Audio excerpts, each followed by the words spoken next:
All right, good afternoon. Welcome back here to Trader Minute. Great to have you aboard. Again, I apologize for my voice, but this video will be brief. I did want to log on and just go take a look at a few things here with you. There are no there are no new signals on the board here today. I did wonder if CSX was going to trigger. We do have a downside 3-7 crossover here on it. Downward moving 20-day moving average. It's one where just looking at it, I thought it might, but the consolidation risk on it just a little bit too high here. So his is not um, is not triggering. If we look at the scans of the upside and downside scans here, you can see that on the upside scan, FedEx, IBM, Kohl's, Twitter, none of these are triggering here today bullishly. Consolidation risk components on all of them are just very high. And then Barrick Gold and CSX on the downside, and neither triggering. Gold not even close. CSX close, but not there with it. Okay. Now the market has just kind of bled most of the day, since the open. And it's one of these patterns where you get the nice sharp move up, you bleed it down, and whenever we see this, it does eventually break down in the short run here, and that's what we have seen. And we see the market breaking below the opening price from Friday. What does that mean? What's going on here with that? Well, think about Friday. Think about the emotions of investors and traders. Friday morning, they wake up, they see the market's gapping up, and it's big and green, and everybody's talking about how wonderful things are and how things are turning around. And so, they go out and they buy. They say, well, I just got to do it. Everybody says to do it. Let's just go do it. And now you're looking in all of that a day later, you're looking at red on the board. It doesn't feel real good, right? Doesn't feel real good at all. And, it's not deep red. It's not, something, super dramatic or anything like that. But it does start to bring questions and starts to go, oh, wait, did I chase? Did I overdo? Because a lot of retail investors likely went out and bought Apple, right? Likely went out and bought some Disney. And to turn around and see them pulling back sharply here today, not a comforting feeling there. Now, as we talked about this morning, yeah, a warning sign on a break to where we are now. But break below the jobs low, the 3120 here on futures this week, and it's a lot more than a warning sign. And so that's really a lot of times I don't think you have levels in the market that really matter all that much. But right now, if the news is going to be silent, if the trade war stuff's going to be pretty silent, and we're just going to be still driving off this jobs report reaction, which is still going on. Uh, those levels do matter, and we'll be interested to see how they play out here. Over the course of the next 24 to 48 hours. Now, in terms of the overall metrics, not a huge shift, but we are not seeing some of the same things we saw a week and a half ago. Let me show you what I mean. Number of stocks hitting new highs versus new lows, right? You look at when, and the red, the color of the candles and everything here do not matter. Basically, we're just looking at how many stocks hit new highs that day versus new lows.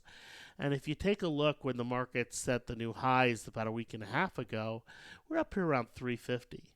On Friday, we hit about 300, right? Today, when the market was green, about 150. So, it's not terrible, right? It's not a huge, massive warning sign, but it doesn't erase the small warning sign that we saw come in last week, where we saw more new lows set than new highs for the first time in a little while. And that's a warning sign. That's something that I do think needs to be understood, that hey, things are a little bit different than what they were in October and November. And something that the action the last couple of days hasn't erased that. If we look at the advancers versus decliners, the number of stocks up versus the number of stocks down, you'll notice that we still don't have anything down here in the minus 2,000 area that would be very warning sign, or hey, some further erosion could come. The number of stocks getting sold when the market sells continues to be very light, and today is another example of that. Yeah, we have more on the downside than the upside, but not by very much. And that just continues to be the theme, here in the market. Now, you could make a pretty good argument that on Friday, we didn't have as many stocks that were up as what we would typically see on a big 30-point up day. But again, it's within ranges. So not fantastic numbers, but not uber bearish numbers. If we look at some of the performances, right, we saw some of these performances shift about a week and a half ago, and turn pretty bullish.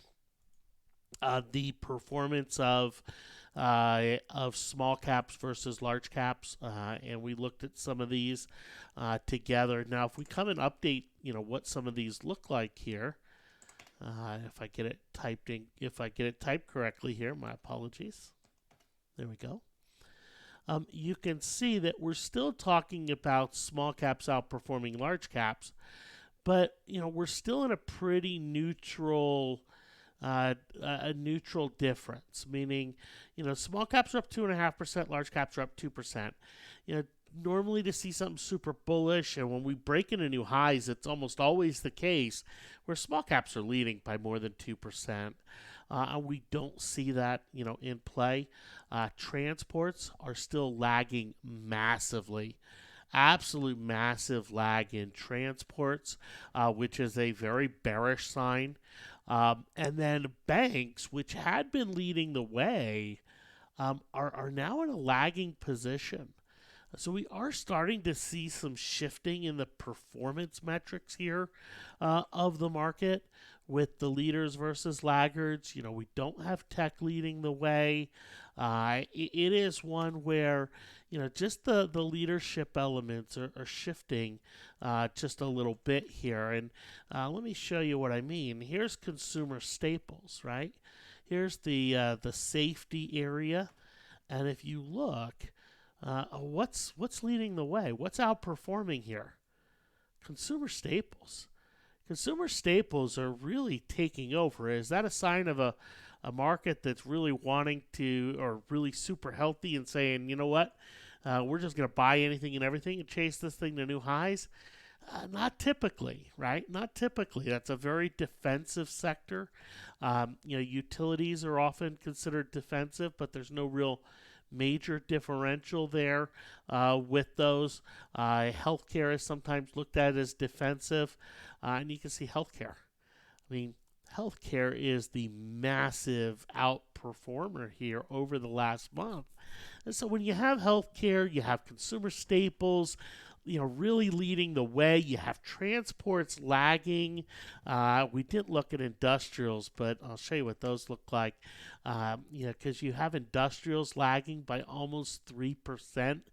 It's just one of those where you go, wait a minute, something looks a little off here when it comes to these performance metrics, and we are seeing them shift, and they are certainly not the performance metrics we tend to see when a market hits a new high and is really ready to go and plow through it and steam through it and go. Now, I'm going to say all this with one caveat. We saw something very similar to this earlier this year, right? We saw when the market hit some of these new highs in March and April that, some of these metrics looked about the same, right? And you saw some of the volatility, some of the sells that came in during these time periods, right? And I think that is the risk factor here. I think the big risk factor is just that kind of 3 4 day, drop. Here we had a 2 day, was quickly erased on a change of rhetoric. But to see some of those types of 3 4 day drops coming in, I do think that is the risk factor, and I don't think this is a market worth chasing. I think it's a market worth looking at on dips, but not worth chasing here on rips, given what we're seeing, in the metric shifts right now. All right. Thanks for hopping on. Have yourselves a fantastic day, and we'll talk to you tomorrow. Take care.